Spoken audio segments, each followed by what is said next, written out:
ಕಲುಷಿತ ನೀರನ್ನ ಸೇವಿಸಿ ಯಾದಗಿರಿಯಲ್ಲಿ 3 ಸಾವನ್ನಪ್ಪಿದ್ದಾರೆ. 6 ಜನರ ಸ್ಥಿತಿ ಗಂಭೀರ ಆಗಿದೆ.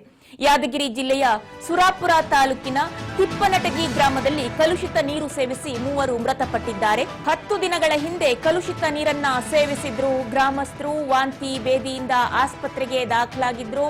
ಆಸ್ಪತ್ರೆಗೆ ದಾಖಲಾದವರಲ್ಲಿ 6 ಜನರ ಸ್ಥಿತಿ ಗಂಭೀರವಾಗಿದೆ. 20 ಜನ ಅಸ್ವಸ್ಥರಾಗಿದ್ದಾರೆ.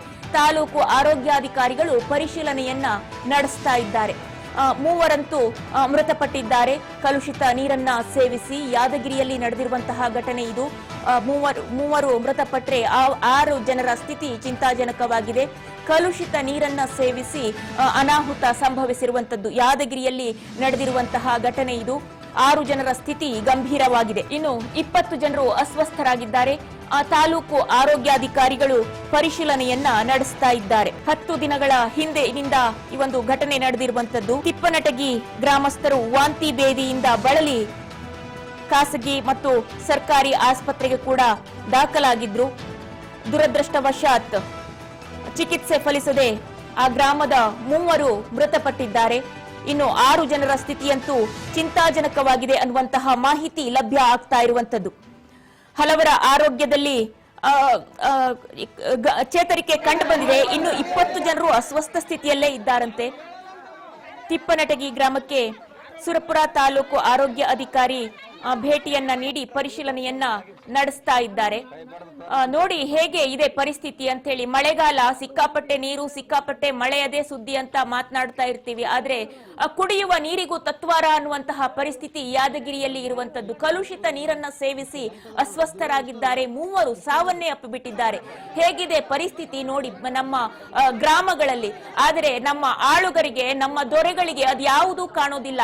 ಇಲ್ಲಿ ರಾಜಧಾನಿಯಲ್ಲಿ ಕುಳಿತುಕೊಂಡು ಯಾರಿಗೆ ಯಾವ ಪಟ್ಟ ಬೇಕು, ಯಾರಿಗೆ ಯಾವ ಕುರ್ಚಿ ಬೇಕು, ಇದ್ರ ಕಡೆನೆ ಗಮನ ಹರಿಸ್ತಾ ಇರ್ತಾರೆ. ಮೀಟಿಂಗ್ ಮೇಲೆ ಮೀಟಿಂಗು, 1 to 1 ಮೀಟಿಂಗು, ಮತ್ತೊಂದು ಮರದೊಂದು ಅಂತ ಮಾತಾಡ್ತಾ ಇರ್ತಾರೆ. ಇವರದ್ದೇ ರಾಜಕಾರಣದಲ್ಲಿ ಮುಳುಗೋಗಿರ್ತಾರೆ. ನಮ್ಮ ಹಳ್ಳಿಗಳಲ್ಲಿ, ಗ್ರಾಮಗಳಲ್ಲಿ ಏನ್ ಆಗ್ತಾ ಇದೆ, ಏನು ನಡೀತಾ ಇದೆ, ಅಲ್ಲಿ ಜನರ ಪರಿಸ್ಥಿತಿ ಏನು, ಯಾವುದರ ಕಡೆಗೂ ತಲೆಬಿಸಿ ಇಲ್ಲ ಇವರಿಗೆ. ವೋಟ್ ಹಾಕೋದ ಬಂದ ಸಮಯದಲ್ಲಿ ಯಾವಾಗ ಚುನಾವಣೆ ಬರುತ್ತಲ್ಲ, ಆ ಸಂದರ್ಭದಲ್ಲಿ ಅಮ್ಮ ತಾಯಿ ವೋಟ್ ಹಾಕಿ ನಿಮ್ಗೆ ಬೇಕಿದ್ದೆಲ್ಲ ಮಾಡ್ಕೊಡ್ತೀವಿ, ನಿಮ್ಗೆ ಆ ಗ್ಯಾರಂಟಿ ಕೊಡ್ತೀವಿ, ಈ ಗ್ಯಾರಂಟಿ ಕೊಡ್ತೀವಿ, ದುಡ್ಡು ಕೊಟ್ಬಿಡ್ತೀವಿ ಅಂತೇಳಿ ಕೈ ಕಾಲ್ ಹಿಡಿದು ಅಂತೂ ಇಂತೂ ವೋಟ್ ಹಾಕ್ಸ್ಕೊಂಡು ಬಂದು ಕುರ್ಚಿ ಪಟ್ಟ ಭದ್ರ ಮಾಡ್ಕೊಳ್ಳೋದು, 5 ವರ್ಷ ಕುರ್ಚಿ ಪಟ್ಟ ಭದ್ರ ಮಾಡ್ಕೊಳ್ಳೋದ್ರ ಕಡೆ ಇವರ ಚಿತ್ತ ಪೂರ್ತಿ ಇರುವಂತದ್ದು. ಜನರಿಗೆ ಏನಾಗ್ತಾ, ಕುಡಿಯೋ ನೀರ್ ಸಿಗ್ತಾ ಇಲ್ಲ ರೀ. ನೋಡಿ ಅಲ್ಲಿ ಯಾದಗಿರಿಯಲ್ಲಿ ಕಲುಷಿತ ನೀರನ್ನ ಸೇವಿಸಿ ಅಸ್ವಸ್ಥರಾಗಿ 3 ಜನ ಪ್ರಾಣನೇ ಹೋಗ್ಬಿಟ್ಟಿದೆ. ಕುಡಿಯೋ ನೀರನ್ನು ಕೂಡ ಕೊಡೋದಿಕ್ಕೆ ಆಗೋದಿಲ್ವಾ? ಬೇಸಿಕ್ ಫೆಸಿಲಿಟೀಸ್ ಅದನ್ನು ಕೂಡ ಕೊಡೋಕ್ಕಾಗೋದಿಲ್ವಾ? ಎಷ್ಟೋ ಗ್ರಾಮಗಳಲ್ಲಿ, ಹಳ್ಳಿಗಳಲ್ಲಿ ರಸ್ತೆ ಮಧ್ಯದಲ್ಲಿ ಬಾಳೆ ಗಿಡವನ್ನ ನೆಟ್ಟು ಪ್ರತಿಭಟನೆಯನ್ನ ಮಾಡ್ತಾ ಇದ್ದಾರೆ. ನಾಟಿ ಮಾಡಿ ಪ್ರತಿಭಟನೆಯನ್ನ ಮಾಡ್ತಾ ಇದ್ದಾರೆ. ಬೆಂಗಳೂರು ರಸ್ತೆಗಳು, ರಾಜಧಾನಿ ಬೆಂಗಳೂರು ರಸ್ತೆಗಳು, ನೀವು ಆ ರಸ್ತೆನಲ್ಲಿ ಬರಬೇಕು, ಗೊತ್ತಾಗುತ್ತೆ ಹೇಗೆ ಅಂತ. ನಿಮ್ಗೇನು ಜೀರೋ ಟ್ರಾಫಿಕ್ ಮಾಡ್ಕೊಂಡು ಓಡಾಡ್ಬಿಡ್ತೀರಾ ಮಂತ್ರಿ ಮಹೋದಯರು, ಸಚಿವರುಗಳು?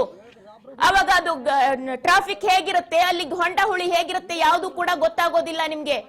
ಅಥವಾ ನಿಮ್ಮ ಮನೆಯಿಂದ ವಿಧಾನಸೌಧಕ್ಕೆ ಬರೋ ರೋಡ್ಗಳಷ್ಟು ನೀಟಾಗಿ ಮಾಡಿ ಇಟ್ಕೊಂಡ್ ಬಿಟ್ಟಿರ್ತೀರಾ, ಗೊತ್ತಾಗೋದಿಲ್ಲ. ಬೇರೆ ಕಡೆನೂ ಓಡಾಡಿ ಸ್ವಲ್ಪ, ಅವಾಗ ಗೊತ್ತಾಗತ್ತೆ ಹೇಗಿದೆ ಪರಿಸ್ಥಿತಿ ಅಂತ ಹೇಳಿ. ನೋಡಿ, ಕುಡಿಯುವ ನೀರಿಗೆ ತತ್ವಾರ ಆಗಿ ಈ ರೀತಿ ಆಗಿರುವಂತದ್ದು. ಕಲುಷಿತ ನೀರನ್ನ ಸೇವಿಸಿ 3 ಜನ ಮೃತಪಟ್ಟಿರುವಂತದ್ದು. ಹಲವಾರು ಜನರು ಆಸ್ಪತ್ರೆ ಸೇರಿರುವಂತದ್ದು. 6 ಜನರ ಸ್ಥಿತಿಯಂತೂ ಚಿಂತಾಜನಕ ಆಗೋಗಿದೆ.